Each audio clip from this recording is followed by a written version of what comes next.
Because in New Mexico, you bounce up a stone of the same ancient Paleo Hebrew which they was pronounced, which are speaking, but they pronounced it different because they're corrupted language. But their writings was of the ancient Hebrew text, which predates Columbus, which would mean it was not a what? A hoax or something that they choose to put there to make things look spiffy. Make things look like, oh, hey, the people. Why would they do that?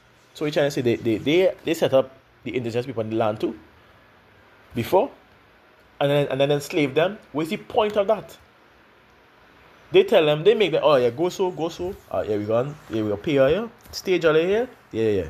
Do what you do? Just operate like these people, lower operate like them, practice everything they do, and then enslave them after. We're gonna enslave all, yeah? Right? We're gonna enslave her as part of history. We're gonna put her into bitter bondage, kill her children. That makes no fucking sense. None. What are you gonna say? The evidence is there, no? It's like, keep reading. It says slavery, oppression, the tribes subject to. I wish I could see the right. Servitude and hardship, right? Columbus voyage brought Hebrew speaking interpreters. Again, Luas de Torres expected Hebrew speakers. Discovery of the tribes of America reported of a woman. Other tribes speaking Hebrew. The woman speaking Shemai, of course. Shemai spoken by the woman of the tribes. Yeah, which I put this because I had to change to the right pronunciation. It says Shemai, Yasharala, Yahweh, Alahayanawa, Yahweh Ahad, right? If I spell it correct. Cultural markers, fringed garments, ceremonial structures, feasts of harvest, and Shavuot. Salam.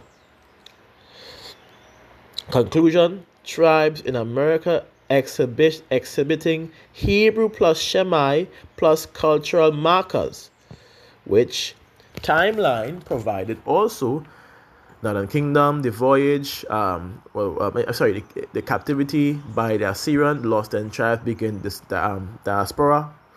Post-exile centuries, tribe maintain covenant knowledge, prophecies of Azarat according to 2nd Esdras. 1492 CE, Columbus sails to America with Hebrew interpreters anticipating Israelite discovery, which he did say in his book.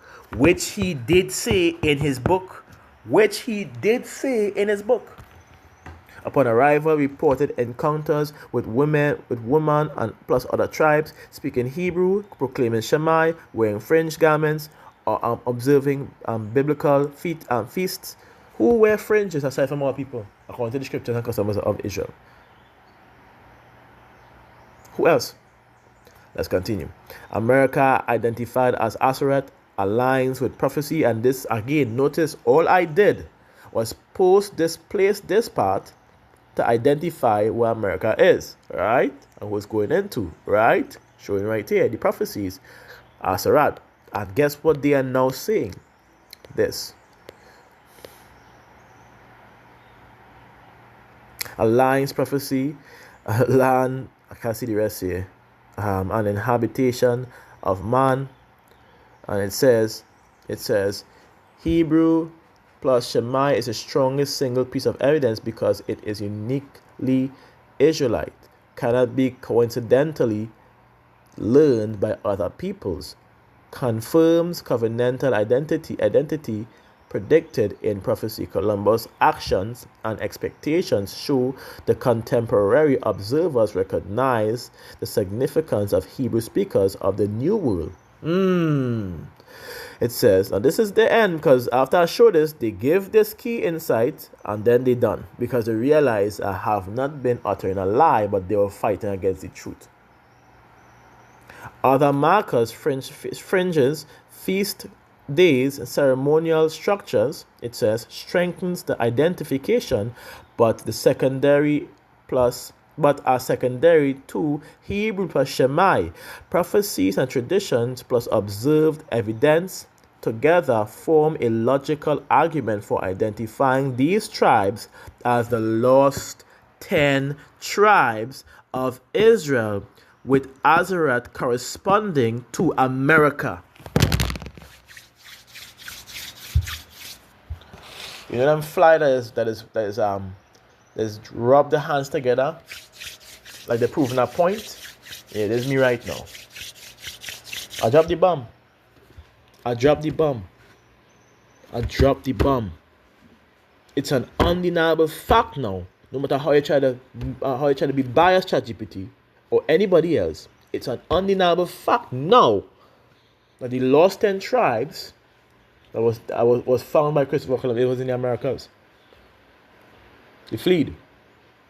So it also rolls in now.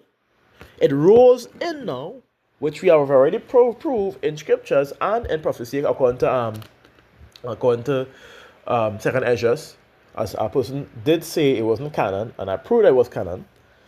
It's an undeniable fact that you can't rule out Second Esdras. If you rule out Second Esdras, you're tampering with holy scriptures.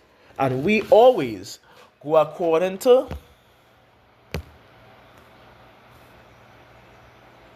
let me get the precept.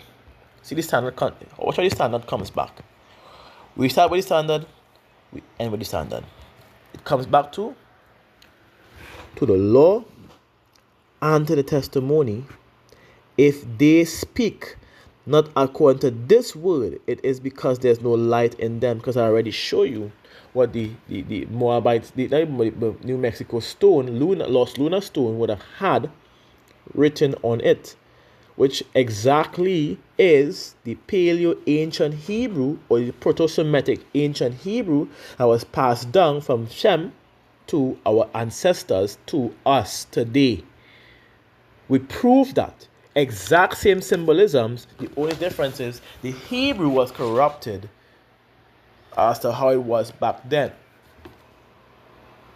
And Abraham would have spoken the ancient Hebrew, not the corrupted Hebrew. So in order for you to get the real name and the information, you would have to go back and learn and adapt the ancient Paleo-Hebrew, which has 22 consonant letters, which we did provide before. And I will have to provide it again to prove what I was saying here. The ancient Paleo-Hebrews had 22 consonant letters and no vowels of E, O, and U. Evidently clear.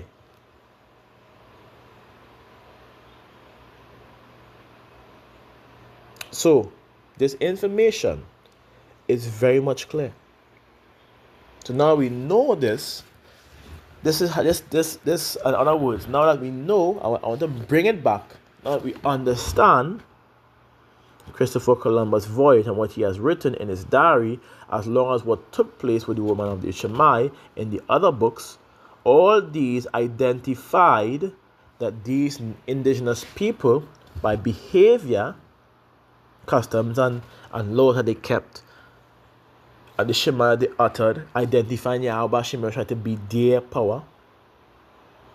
Number 2, the ceremonial feast days, like we said. Let not forget the touching of the tasting of blood and touching of the dead, and the feast of harvest and Shavuot. 3, they wrote Hebrew in the ancient Hebrew tongue, identifying who they are. It's just passed down onto them, which is Israelites, Hebrew Israelites. 5, Christopher Columbus followed their map or their landmarks, or where they would have went through Esdras information provided. 5, and he said out of his own mouth, which we show and prove was true. 6, 7, they operated exactly like the lost 10 tribes, and in the information being forward, where the woman and the tribe people was speaking and saying that they are the tribe of Reuben, and that the next tribe, Joseph, was on the islands nearby, proving which we know to be 2 of the lost 10 tribe, proving that the lost 10 tribes of Israel did come to the America, which was known as Aserat, which we then provided with the information in the Jewish encyclopedia. Notice, I'm not afraid to call the sources. In the Jewish encyclopedia, Aserat. Boy, oh boy, if I tell you. So anybody who makes a claim at this point in time, and we even bypass ChatGPT's biasness,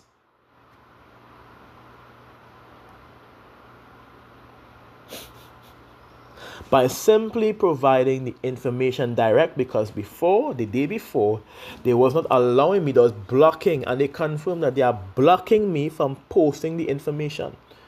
And I haven't done any pictures before, so they can't say it's because I flood the thing with pictures. No, they purposely block the information from being received.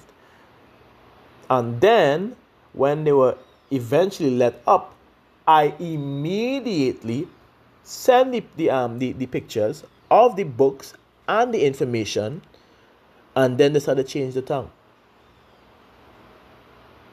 So they withdraw now, and then they confirm now, and then they provided, and then they give corresponding information correct, and they fully now agreed that, hey, yeah, this is talking about the lost 10 tribe. I just want to confirm that's what happened, right? Because it's on my page. The lost tribe of Israel, 1 to 5, and we're going to continue with. I believe this is going to be 9 or 10. I hope it's 9. Okay, I wasn't trying to do too long, but you know how this works. So, this information here. Scripture says, prove all things, right? Hold fast to that which is good. Let me ask you a question. Have we not proved that it's an undeniable fact that the lost 10 tribe was found in the Americas by archaeological markers, by the language that they spoke, the traditions and customs that they kept, and the laws that they kept, and the holy feasts that they kept, and by identifying who they are, and by also establishing that the book that was written was indeed a fact, part of canonical history, a fact, a truth, the truth, his own words.